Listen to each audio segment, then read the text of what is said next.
Okay, we're going to continue on in our Father's Word. This is Deuteronomy 14, verse 7. Nevertheless, of those that chew the cud or have cloven hooves, ye shall not eat, such as these, the camel, the hare, the rock hyrax. For they chew the cud, but they do not have cloven hooves. They are unclean for you. Also the swine is unclean for you. Because it has cloven hooves, yet does not chew the cud, you shall not eat their flesh, nor touch their dead carcasses. These you may eat of all these that are in the waters. You may eat all that have fins and scales, and whatever does not have fins and scales you shall not eat. All shellfish, unclean. Shrimp tastes real good. I was with a fellow one time, 40th birthday. Always ate all the shrimp he wanted. He got him a big plate full of shrimp. He got about halfway done and his face turned red as a beet and his throat swelled up like a bullfrog.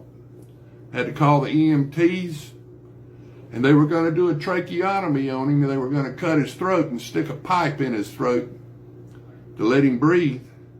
But they gave him some Benadryl, and after about 15 minutes he was able to breathe again, but he didn't eat any more shrimp after that. And whatever does not have fins and scales you shall not eat. It is unclean for you. All clean birds you may eat, but these you may not eat: the eagle, the vulture, and the buzzard. Timothy 4:3, eat the food God made to be received. God made clean food to be received or eaten, and God made scavengers for cleaning up the earth. The buzzard, the vulture, the eagle, these are all scavengers. They clean up the earth. The hog, scavenger, they eat anything. Alligator, they eat anything. The red kite, the falcon, and the kite after their kinds. Every raven after its kind. The ostrich, the short-eared owl, the seagull, and the hawk after their kinds. The little owl, the screech owl, and the white owl. The jackdaw, the carrion vulture, and the fisher owl. The stork, and the heron after its kind, and the hoopie, and the bat. Also every creeping thing that flies is unclean for you. They shall not be eaten. You shall eat all clean birds. You shall not eat anything that dies of itself. You may give it to the alien who is within your gates, that he may eat it, or you may sell it to a foreigner, for you are a holy people to the Lord your God. And you may not boil a young goat in its mother's milk. Now, one thing about the Jews, people with the B blood type, the farmer, the husband, tiller of the dirt, the descendants of Jesus, people with the B blood type, 8th day creation, created on the 8th day, the 7th day, God rested, and on the 6th day, God created the Gentiles, people with the O and the A blood types, the hunter-gatherers, and the fishermen on the 6th day. So this is Deuteronomy 14, verse 22. Ye shall truly tithe all the increase of your grain that the field produces year by year. And you shall eat before the Lord your God in the place where he chooses to make his name abide, the tithe of your grain and your new wine and your oil, of the firstborn of your herds and of your flocks, that they may learn to fear the Lord your God always. But if the journey is too long for you, so that you're not able to carry the tithe, or if the place where the Lord your God chooses to put his name is too far from you, when the Lord your God has blessed you, then you shall exchange it for money. Take the money in your hand and go to the place where the Lord your God chooses.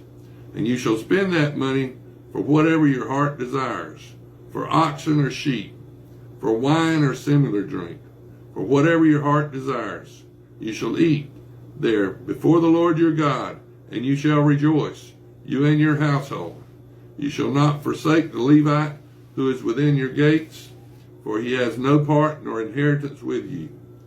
At the end of every 3rd year, you shall bring out the tithe of your produce of that year and store it up within your gates. and the Levite, because he has no portion nor inheritance with you, and the stranger, and the fatherless, and the widow, who are within your gates, may come and eat and be satisfied, that the Lord your God may bless you in all the work of your hand which you do. And this is Deuteronomy 15. At the end of every 7 years, you shall grant a release of debts. And this is a form of the release. Every creditor who has lent anything to his neighbor shall release it. He shall not require it of his neighbor or his brother, because it is called the Lord's release. Of a foreigner you may require it, but you shall give up your claim to what he is owed by your brother, except when there may be no poor among you. For the Lord will greatly bless you in the land which the Lord your God is giving you to possess as an inheritance. Only if you carefully obey the voice of the Lord your God, to observe with care all these commandments, which I command you today. For the Lord your God will bless you, just as he promised you. You shall lend to many nations, but you shall not borrow. You shall reign over many nations, but they shall not reign over you.